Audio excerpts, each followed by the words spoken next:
আন্তর্জাতিক বাংলা সংবাদে সবাইকে স্বাগত। সুপ্রিয় দর্শক শ্রোতা, পৃথিবীতে চলছে চূড়ান্ত যুদ্ধের দামামা। যে কোনো সময় তৃতীয় বিশ্বযুদ্ধ শুরু হতে পারে। ইতিমধ্যে ইরান ইসরায়েল চলছে পাল্টাপাল্টি হামলা, লেবানন যুদ্ধবিরতি, সেখানে হামলা চালছে ইসরায়েল আমেরিকা। এদিকে সিরিয়ার নতুন সরকার গঠন করে সেখানে 50 জন অসুরীয় নাগরিক দিয়েছেন আমেরিকা। জানিয়ে দেব আমাদের হাতে থেকে সর্বশেষ আন্তর্জাতিক আপডেট বাংলা সংবাদ। শুরুতেই থাকছে সংবাদ শিরোনাম, এরপর জানাবো বিস্তারিত। ইরানকে চারদিক থেকে ঘিরে ফেলেছে যুক্তরাষ্ট্র। আরো জানিয়ে দিব গাজা যুদ্ধ বন্ধে রাজি নেতানিয়াহু দিয়েছেন অনেক শর্ত। আরো থাকছে ইরাকে ইসরায়েলি গোয়েন্দা সদর দপ্তরে ইরানের ভয়াবহ হামলা। ট্রাম্পকে ঘিরে দাসত্ব প্রদর্শনে আরব নেতাদের আচরণ, নেটিজেনদের ক্ষোভ। গ্রেপ্তারের ভয় ভ্যাটিকান সফর বাতিল করেছে নেতানিয়াহু। এদিকে ইসরায়েলের প্রধানমন্ত্রী বাসভবনকে লক্ষ্য করে ভয়াবহ ড্রোন হামলা। যুদ্ধবন্ধে ব্যর্থ হয়ে পুতিনের সাথে ফোন আলাপে জড়িত হয়েছে ডোনাল্ড ট্রাম্প। এবং সর্বশেষে জানিয়ে দিব ইসরায়েলি বিমান ঘাঁটিকে যাত্রা করে দিয়েছে ইরান, নিশ্চিত করল সিএনএন। এতক্ষণ শুনছিলেন সংবাদ শিরোনাম, এখন বিস্তারিত। তবে অনুরোধ থাকবে এই ভিডিওটিতে একটি লাইক দিন এবং কমেন্টস করে জানিয়ে দিন আপনি কোন জেলা থেকে বা কোথা থেকে আমাদের সাথে যুক্ত রয়েছেন। ইরান ইসরায়েল যুদ্ধের আপডেট ভয়ঙ্কর বাংলা সংবাদ হাতে পেতে চ্যানেলটি সাবস্ক্রাইব করুন, আমাদের সঙ্গে থাকুন এবং জানিয়ে দিন আপনার গুরুত্বপূর্ণ মূল্যবান মতামত। ধন্যবাদ। ইরানকে চারদিক থেকে ঘিরে ফেলেছে যুক্তরাষ্ট্র। যুক্তরাষ্ট্র প্রশাসন ইরানের বিরুদ্ধে এক নতুন কৌশলগত চাপ সৃষ্টি করেছে, যা বিশ্বাসঘাতকতার অন্যান্য নজির স্থাপন করে। ওমানে দুই দেশের মধ্যে পরমাণু কর্মসূচি নিয়ে আলোচনা চলাকালীন যুক্তরাষ্ট্র ইরানের চারপাশে সামরিক ঘেরাটোপ তৈরি করেছে। শনিবার মাস্কোতে শীর্ষ পর্যায়ের বৈঠক চলার সময় এই খবর আসে যে মার্কিন সেনাবাহিনী ইরানের চারপাশে কৌশলগত অবস্থান নিচ্ছে। ভারত মহাসাগর দিয়াগো গার্সিয়ায় 6টি B2 স্টিল বোমার মোতায়েন করা হয়েছে, যা ইরানের পরমাণু স্থাপনার উপর হামলার ইঙ্গিতবাহী। পাশাপাশি ইসরায়েলকে সুরক্ষা দিতে থার্ড এয়ার ডিফেন্স সিস্টেম সরবরাহ করা হয়েছে।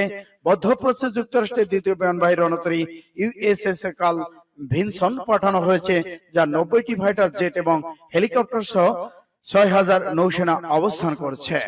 লোহিত সাগর USS হ্যারি ট্রুম্যান দীর্ঘ সময় ধরে টহল দিচ্ছে। সাম্প্রতিক স্যাটেলাইট চিত্রে দেখা গেছে কার্ল ভিনসন মালাক্কা প্রণালী পেরে ভারত মহাসাগর প্রবেশ করেছে। এই রণতরীতে F-30 ফাইটার জেট এবং ইলেকট্রনিক্স ওয়েলফেয়ার এয়ারক্রাফটে বিভিন্ন ধরনের অত্যাধুনিক অস্ত্রশস্ত্র রয়েছে। মার্কিন এক উচ্চ পদস্থ সামরিক কর্মকর্তা গোপনীয় বজায় রেখে জানান, ইরান উপকূলে এই বিমানবাহী রণতরী পাঠানোর পরিকল্পনা রয়েছে।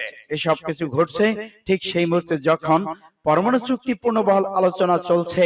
প্রেসিডেন্ট ট্রাম্প ইরানকে সরাসরি হুমকি দিয়ে বলেছে, আলোচনায় বসতে না চাইলে ইরানের পরমাণু স্থাপনায় বোমা হামলা চালানো হবে। সূত্র আরব নিউজের। গাজা যুদ্ধ বন্ধে রাজি নেতানিয়াহু দিয়েছেন অনেক শর্ত। এদিকে ফিলিস্তিনে গাজায় স্বাধীনতাকামী হামাসের বিরুদ্ধে যুদ্ধ বন্ধ করতে রাজি হয়েছেন বলে জানিয়েছেন ইসরায়েলের প্রধানমন্ত্রী যুদ্ধবাজ বেঞ্জামিন নেতানিয়াহু। তবে সেই ক্ষেত্রে কয়েকটি শর্ত জুড়ে দিয়েছেন তিনি।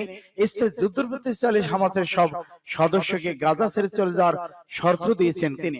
এছাড়া গাজাকে সম্পূর্ণ নিরস্ত্রীকরণের প্রস্তাব দিয়েছেন তিনি। অবশ্য নেতানিয়াহু এসব শর্তের জবাবে এখনো কোনো প্রতিক্রিয়া জানায়নি হামাস। নেতানিয়াহু বলেছে, যুক্তরাষ্ট্রের প্রেসিডেন্ট ডোনাল্ড ট্রাম্পের বিশেষ দূত স্টিভ উইকফের অস্থায়ী যুদ্ধবিরতি প্রস্তাব অযথা স্থায়ী যুদ্ধবিরতি দুটিতেই রাজি আছেন তিনি। উইকফের প্রস্তাব অনুযায়ী গাজায় 45 দিনের জন্য যুদ্ধবিরতি হবে। এই সময় 10 জিম্মিকে মুক্তি দেবে হামাস, অন্যদিকে নির্দিষ্ট ফিলিস্তিন বন্দীদের মুক্তি দেবে ইসরায়েল। যুদ্ধবিরতি চলাকালীন স্থায়ী যুদ্ধবিরতি নিয়ে আলোচনা হবে। অন্যদিকে স্থায়ী যুদ্ধবিরতি হলে সব জিম্মিকে একসঙ্গে মুক্তি দিতে রাজি আছে হামাস। তবে দখলদার নেতানিয়াহু বলেছেন, স্থায়ী যুদ্ধবিরতি চাইলে হামাস গাজার নিয়ন্ত্রণ ছাড়তে হবে এবং উপত্যকাটি অস্ত্রমুক্ত হতে হবে। সূত্র ফাস্ট টুডে। ইরাকে ইসরায়েলি গোয়েন্দা সদর দপ্তরে ইরানের হামলা।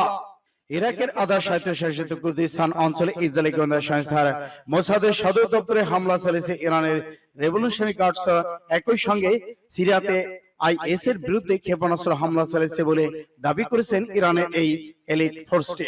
ইরানের রাষ্ট্রীয় সংবাদ মাধ্যমে ভারতে এই তথ্য জানিয়েছেন বার্তা সংস্থা রয়টার্স।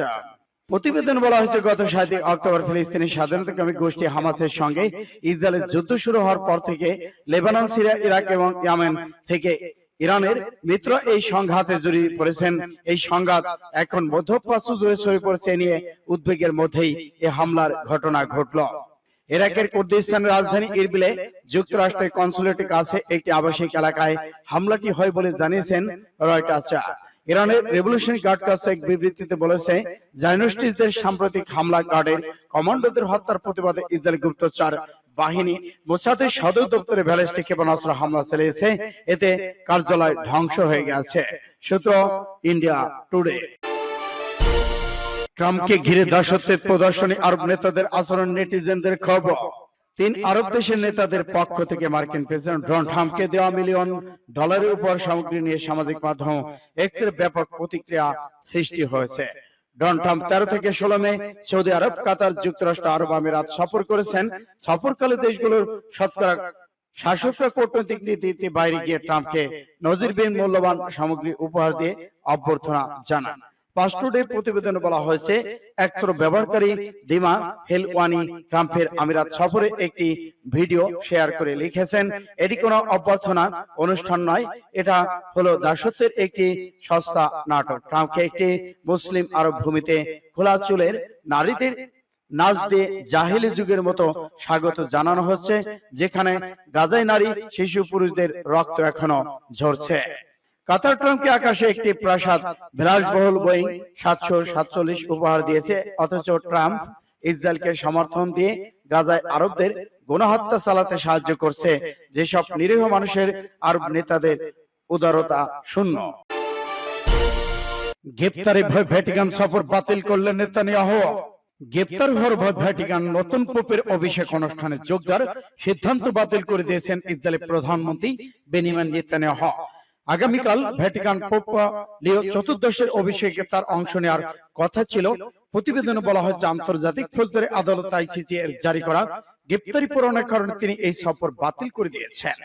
গত কয়েকদিন নেতানিয়াহু দপ্তর ইতালি ভ্যাটিকানের কর্মকর্তাদের সঙ্গে যোগাযোগ করেছিলেন, যাতে তারা নিশ্চিত হতে পারে তার বিরুদ্ধে জারি হওয়া আন্তর্জাতিক গ্রেপ্তারি পরোয়ানা কার্যকর হবে না। তবে যেসব উত্তর তার পিছিয়েছেন তাতে পরোয়ানা কার্যকর না হওয়া কোনো নিশ্চয়তা পাওয়া যায় না, যে কারণে শেষ পর্যন্ত সফর বাতিল করার সিদ্ধান্ত নেওয়া হয়েছে। গাজা উপত্যকায় যুদ্ধ অপরাধ, মানবতা বিরোধী অপরাধের অভিযোগে 2024 সালে 21 নভেম্বর আইসিসি নেতানিয়াহু এবং তৎকালীন ইসরায়েলের যুদ্ধমন্ত্রী ইয়াভ গ্যালান্টের বিরুদ্ধে গ্রেপ্তারি পরোয়ানা জারি করে। আইসিসি আদেশে বলা হয়, খোদাকে ব্যবহার করে যুদ্ধাপরাধ, মানবতা বিরোধী অপরাধ সংগঠনের জন্য 2 জন দায়ী করার যৌক্তিক ভিত্তিতে রয়েছে, যে কারণে প্রত্যেকেই অন্যদের সাথে মিলে যৌথ সহ অপরাধী হিসেবে নির্মিত অপরাধের জন্য ফৌজদারি দায়বদ্ধতা রয়েছে। যুদ্ধের পদ্ধতি হিসেবে খোদার ব্যবহার এবং হত্যা, নিপীড়ন, অন্যান্য অমানবিক কাজের মাধ্যমে মানবতা বিরোধী অপরাধ সংগঠন। সূত্র PASTUDE-MAR। ইসরায়েলের প্রধানমন্ত্রীর বাসভবনকে লক্ষ্য করে ড্রোন হামলা। ইসরায়েলের প্রধানমন্ত্রী বেনিয়ামিন নেতানিয়াহুর সিজারের বাসভবনকে লক্ষ্য করে ড্রোন হামলার ঘটনা ঘটেছে। তবে এই হামলায় হতাহতের কোনো ঘটনা ঘটেনি বলে দাবি করেছেন ইসরায়েলের প্রতিরক্ষা বাহিনী। শনিবার ইসরায়েলের প্রধানমন্ত্রী মুখপাত্র বলেছেন, উত্তর ইসরায়েলের সিজারা শহরে বাসভবনকে লক্ষ্য করে ড্রোন হামলা হয়েছে। তবে যখন এই হামলা চালানো হয়েছে তখন এই ভবনে মিস্টার নেতানিয়াহু ছিলেন না। বার্তা সংস্থা রয়টার্সের খবরে বলা হয়েছে, শনিবার উত্তর ইসরায়েলি শহর সিজারিতে ইসরায়েলি প্রধানমন্ত্রী বেনিয়ামিন নেতানিয়াহুর বাড়ির দিকে একটি ড্রোন চালানো হয়েছিল। যখন এই হামলাটি চালানো হয় তখন প্রধানমন্ত্রী নেতানিয়াহু এই ভবন কিংবা এর আশপাশেও ছিলেন না। যুদ্ধবন্ধে ব্যর্থ হয়ে পুতিনের সাথে ফোন আলাপের পরিকল্পনা ট্রাম্পের। এদিকে যুদ্ধবন্ধের আশে ইউক্রেন সরাসরি আলোচনা ব্যর্থ হওয়ার পর এবার পুতিনের সাথে ফোনে কথা বলার সিদ্ধান্ত নিয়েছে মার্কিন প্রেসিডেন্ট ডোনাল্ড ট্রাম্প। গতকাল এক প্রতিবেদনের তথ্য নিশ্চিত করেছেন মার্কিন বার্তা সংস্থা সংবাদ CNN। প্রতিবেদনে জানা হয়েছে, সামাজিক মাধ্যম ট্রুথ সোশ্যালে এক পোস্টে নিজেই এই তথ্য জানান মার্কিন প্রেসিডেন্ট ডোনাল্ড ট্রাম্প। এদের 3 বছর ধরে চলমান রাশিয়া ইউক্রেন যুদ্ধের কথা উল্লেখ করে ট্রাম্প বলেন, রক্তপাত বন্ধে রুশ প্রেসিডেন্টের সাথে কথা বলার সিদ্ধান্ত নেওয়া হয়েছে। অপরদিকে আগামী সোমবার 2 প্রেসিডেন্টের ফোন আলাপের প্রস্তুতি নেওয়া হচ্ছে বলে নিশ্চিত করেছে মস্কো। প্রতিবেদনে আরো জানানো হয়, পুতিনের সাথে আলোচনার পর ইউক্রেনের প্রেসিডেন্ট ভ্লাদিমির জেলেনস্কিকেও ফোন করবেন মার্কিন প্রেসিডেন্ট ডোনাল্ড ট্রাম্প। সূত্র AHF। ইসরায়েলি বিমান ঘাঁটি ঝাঁঝরা করে দিয়েছে ইরান, নিশ্চিত করল CNN।